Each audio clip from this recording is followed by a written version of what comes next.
I want to move on, and I want to return home for these last few questions.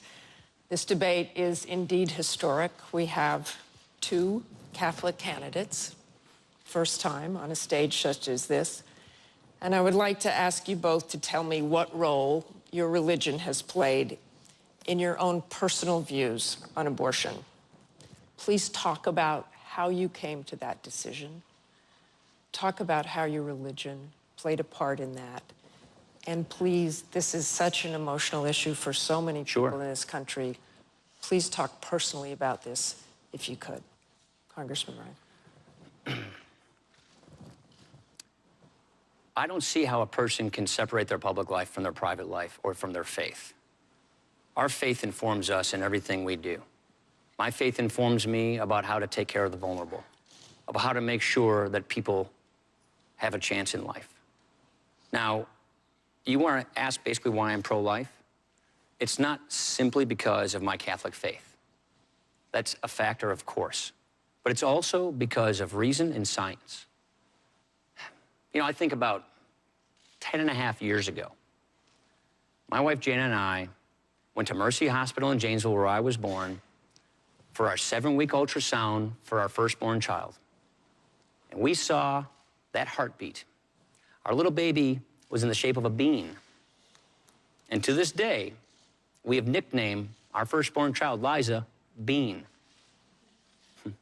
Now, I believe that life begins at conception. Those are the reasons why I'm pro-life. Now, I understand this is a difficult issue, and I respect people who don't agree with me on this, but the policy of a Romney administration will be to oppose abortion with the exceptions for rape, incest, and life of the mother.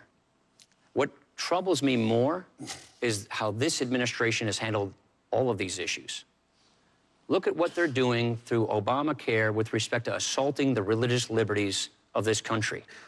They're infringing upon our first freedom, the freedom of religion, by infringing on Catholic charities, Catholic churches, Catholic hospitals. Our church should not have to sue our federal government to maintain their religious liberties. And with respect to abortion, the Democratic Party used to say they wanted it to be safe, legal, and rare. Now, they support it without restriction and with taxpayer funding. Taxpayer funding in Obamacare, taxpayer funding with foreign aid. The vice president himself went to China and said that he sympathized or wouldn't second-guess their one-child policy of forced abortions and sterilizations. That, to me, is pretty extreme. Vice President Biden.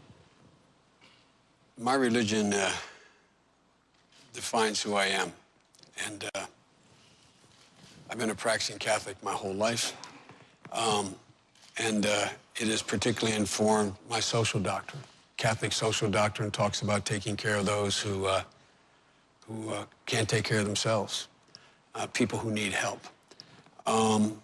With regard to abortion, I accept my church's position on abortion as what we call de fide doctrine. Life begins at conception. That's the church's judgment. I accept it in my personal life. But I refuse to impose it on equally devout Christians and Muslims and Jews. And I just refuse to impose that on others, unlike my friend here, the congressman. I do not believe that we have a right to tell other people that women, they can't control their body. It's a decision between them and their doctor, in my view. In the Supreme Court, I'm not going to interfere with that. With regard to the assault on the Catholic Church, let me make it absolutely clear. No religious institution, Catholic or otherwise, including Catholic Social Services, Georgetown Hospital, Mercy Hospital, any hospital, none has to either refer for contraception, none has to pay for contraception, none has to be a vehicle to get contraception in any insurance policy they provide. That is a fact. That is a fact. Now, with regard to the way in which we differ, my friend says that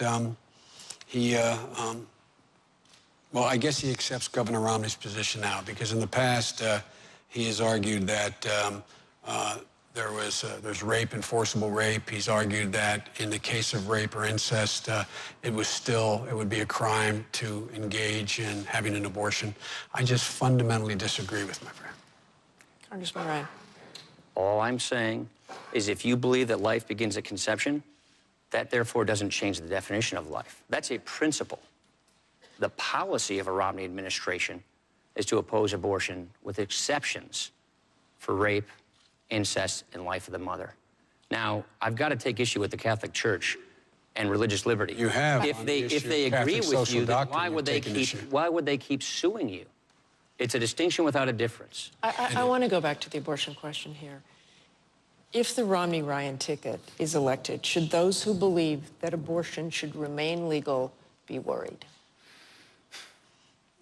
We don't think that unelected judges should make this decision, that people through their elected representatives and reaching a consensus in society through the democratic process should make this determination. The court, the next president will get 1 or 2 Supreme Court nominees. That's how close Roe v. Wade is. Just ask yourself, with Robert Bork being the chief advisor on the court for Mr. Romney, who do you think he's likely to appoint? Do you think he's likely to appoint someone like Scalia or someone else on the court far right that would outlaw abortion? I suspect that would happen. I guarantee you that will not happen. We picked 2 people. We picked people open-minded. They've been good justices. So keep an eye on the Supreme Court. Was there a litmus test on them? There was no litmus test. We picked people who had an open mind, did not come with an agenda.